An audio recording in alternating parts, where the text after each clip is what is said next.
This is Chris Casey, Managing Director at WindRock Wealth Management. Today we have the pleasure of being joined by the geopolitical analyst Eric Margolis, who is an author and an award-winning, internationally syndicated columnist and war correspondent. His articles have appeared in New York Times, Times of London, and numerous newspapers throughout the world. Eric, thank you for joining us. Pleasure to be back with you again, Chris. So Hong Kong has been in the news frequently for the majority of this year. They've experienced massive protests. At one point, I think they had 2 million people at a rally, and that we're talking about a population that's 7 to 8 million in that ballpark. So it's, although this started back in March when they were trying to propose a law to extradite dissenters, Hong Kong does have a long history of protests. Do you see any correlation with today's protests from the protests in 2014 or even going back anytime subsequent to Chinese taking the province back? Well, Chris, as you just pointed out, there's a long rebellious spirit in Hong Kong, or an independent-minded spirit in Hong Kong. And as repression in China has grown worse, literally by the month, people in Hong Kong think, at least who watch the news, have taken great fright, and this adds to the natural sense of rebelliousness, and means big trouble for the Red Chinese. Right. Well, they have had a history of 100, 150 years of British rule, but they also linguistically are fairly distinct. I know they speak Cantonese versus the majority of the mainland, and I looked it up. I was told that it's akin from Cantonese to Mandarin. It's like a chicken talking to a duck. So it's beyond just the culturally from the British institutions and influence of free markets and rule of law. Is there also just do they view themselves apart from the mainland China from a linguistic and otherwise perspective as well? Well, yes, they do. I've spent a lot of time in Hong Kong. I've done business there for 15 years, and there is definitely a different sense of it's been called one of these offshore countries. New York, my native New York City, is the same. It's part of the U.S., but it's not part of the U.S., and it feels different. It feels aloof, or it's certainly superior to the rest of the country, rightfully or wrongly. And the Bombay in India, or Mumbai as it's now called, is a similar situation. So Hong Kong is very distinctive, and in fact, its links to the mainland are often tenuous. So obviously the protesters are continuing.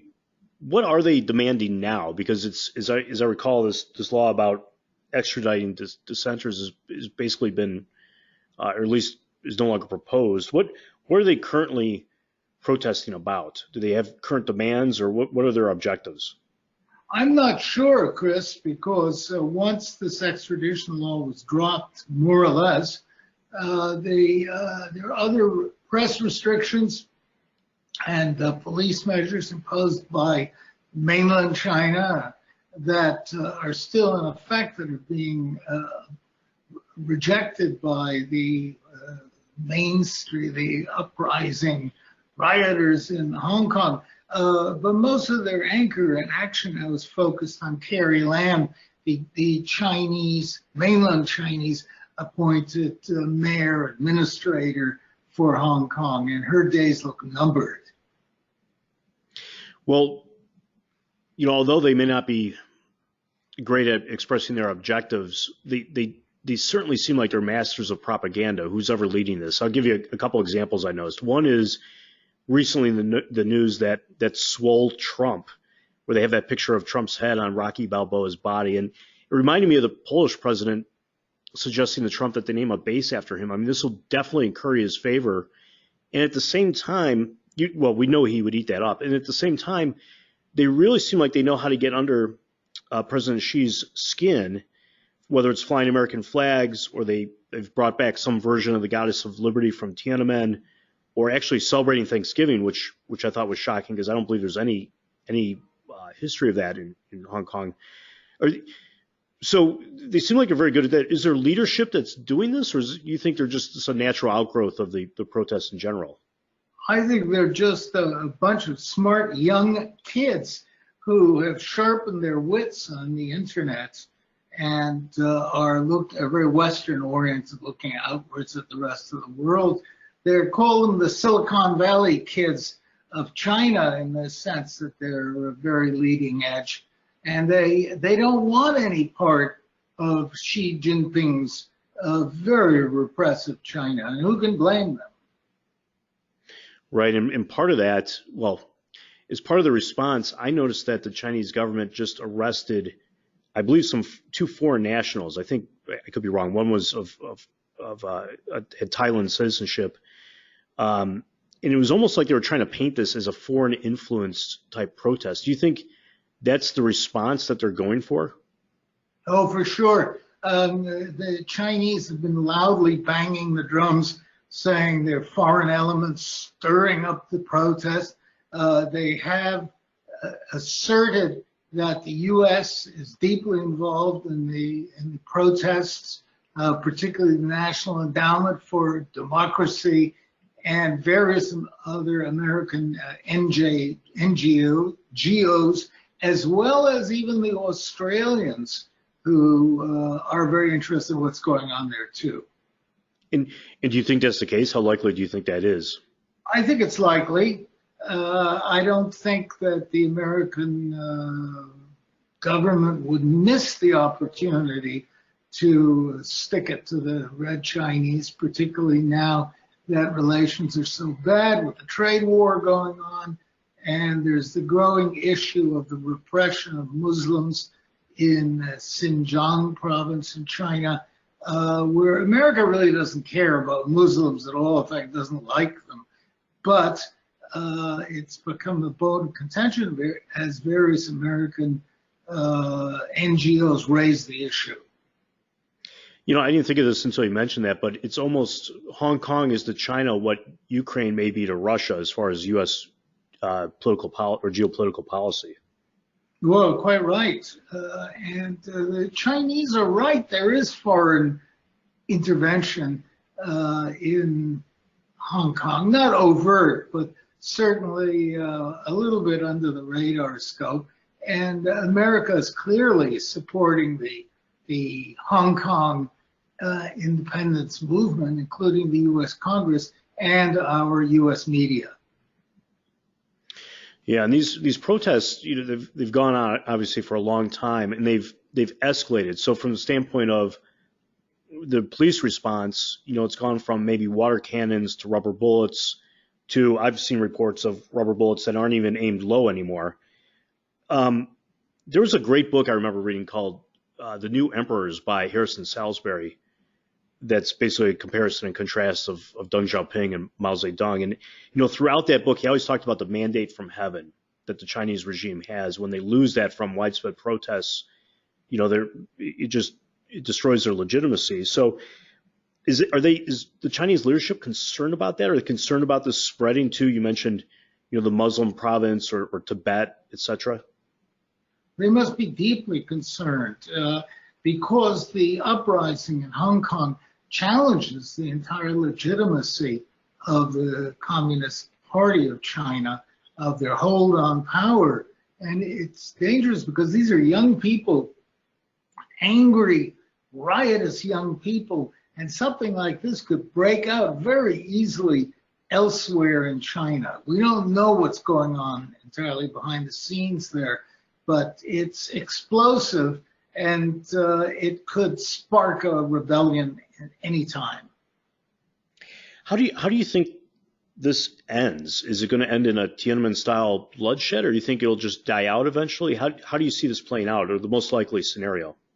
I think the most likely is that the Chinese leadership, the rioting will go on, and the Chinese leadership will finally get fed up and send in tens of thousands of paramilitary police into Hong Kong to read the riot act there, arrest all the ringleaders, crush the rebellion, and put Hong Kong under martial law. I think that's what will happen. And if it does play out in that kind of scenario with widespread bloodshed and martial law, the U.S. is obviously, like you mentioned, a focal point in the Chinese viewpoint of what's transpiring here, especially after they enacted the Hong Kong Human Rights and Democracy Act recently. So there's a number of flashpoints. How do you see this impacting whether it's trade negotiations, North Korea, or even the long-term prospects for reunification with Taiwan? What are kind of the outgrowths of this if it ends up in bloodshed, like you mentioned? It will increase, of course, obviously, the hostility between China and the U.S. It may have a negative impact on these trade talks. It may make the Chinese angry and say, no, we're not going to make a deal. We're going to fight the white foreign devils to the end. China will feel itself under attack from foreigners. And this touches a very sensitive, historic Chinese nerve that whenever China was in trouble, the Westerners would fall on them and start tearing away chunks of China. There's belligerent talk from Washington, which worries me. Taking a more aggressive stance. There's not much the U.S. can do about China and about Hong Kong, but one thing we can do is blunder into a war with the Chinese by taking very significant naval activity off China's waters, or trying to help the rebels in Hong Kong by delivering arms or something else along that line, which would be foolish and counterproductive. But it's dangerous because the Chinese are very nervous and very angry. We could spark a war. Do you see that potential also, maybe perhaps starting in the Korean Peninsula? Could the U.S. do such things as encourage Japan to continue to or seek, adjusting their constitution? Maybe the South Koreans or Japanese down the road could have nuclear weapons. I mean, do you see those kind of repercussions as well? I do. It's possible. I've been writing for years that Japan should have a modern military, which is constitutionally banned right now in Japan, and probably have nuclear weapons. I know the Japanese are studying nuclear weapons because when I was in Tokyo at the Defense Ministry, I saw plans for a nuclear weapon on one of their senior men's desk. So it wasn't decorative, it was a real nuclear device plan. So yeah, the Japanese have to be thinking of that because they're so vulnerable to threats of nuclear attack from North Korea or from China itself. China could squash Japan very quickly. Japanese can't live under that kind of threat. So Japan will be dragged into a confrontation.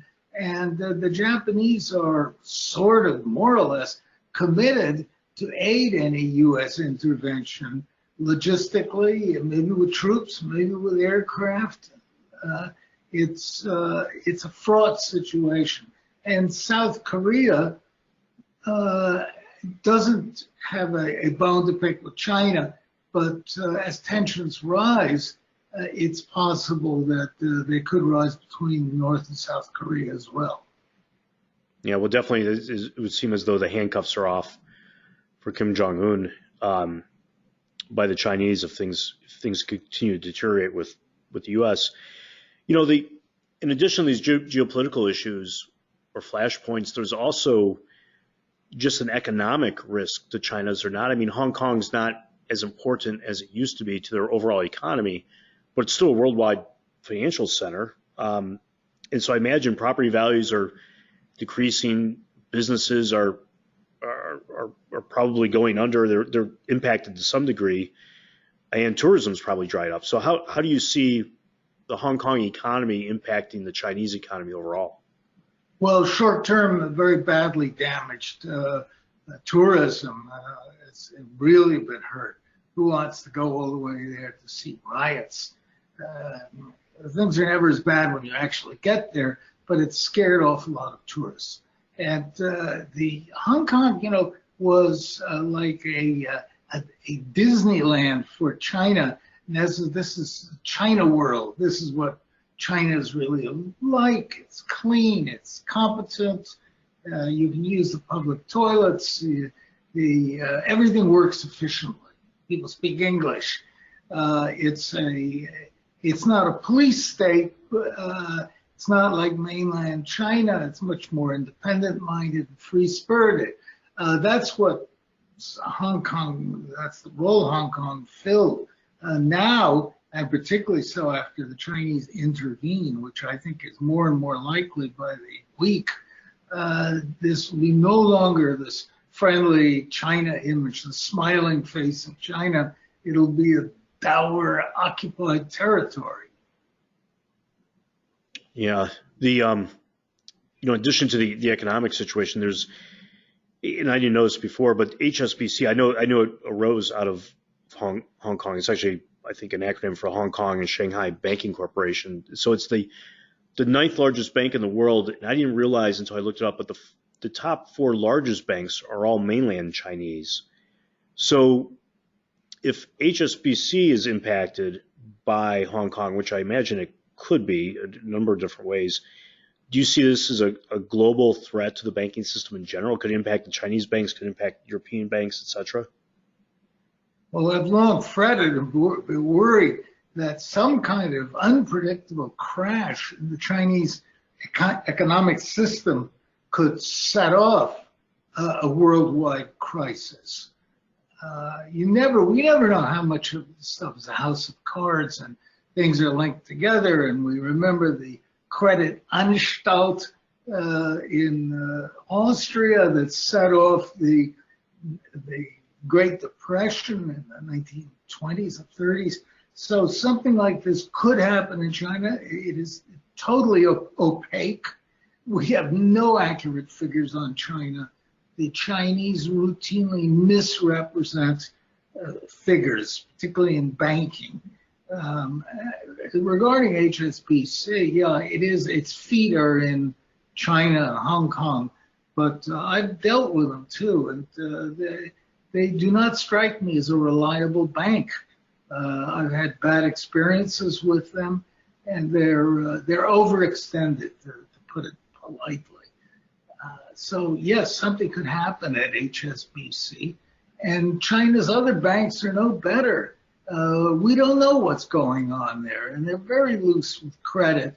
It's all mixed up with local politics and the central government has its say, and we have to be extremely cautious. I personally have no investments in China except for the Alibaba. Aside from that, I don't trust anything there, and I've seen so much chicanery in China and fake reporting and funny business that I'd rather put my money in the U.S. where I know what's going on, I think. Well, we feel the same way as relates to China. I mean, when we do, most of our clients do have an emerging market fund, but we definitely sought to minimize the exposure either directly or indirectly to China, just for the same exact concerns. If there is a banking crisis or an economic recession in China, how do you think the Chinese leadership will react? Are we looking at additional devaluations of the yuan? Is it massive capital controls? How do you think that'll play out? Oh, I think capital controls to prevent capital fleeing out, which is happening now. I see a really tight clamp down, the arrests of bankers, and the sense that the Chinese are really going to threaten to shoot malefactors and people who do things wrong. We've seen this with the Anbang company, for example, and a number of other companies that the Chinese have very little patience for financial funny business, unless they're personally involved in it. And they will be very draconian in the response, I think. Well, especially with their social credit system, I believe that's what they call it. It should be easier than ever to clamp down on these things. Yes, the government is clamping down on every direction that it can. It's going to become a perfect totalitarian state soon. Well, this has been great. I really appreciate your time. How can people read more of your articles and Oh, find your book? thank Chris. They can read my online website. Is very good for that. It's Eric with a C, Eric Margolis, one word, MARGOLIS.com. Well, great. Well, I visit every day just to check if there's been an update. So I obviously encourage everyone else to. And thank you very much for your time today, Eric. Pleasure to be back with you, Chris. Thank you.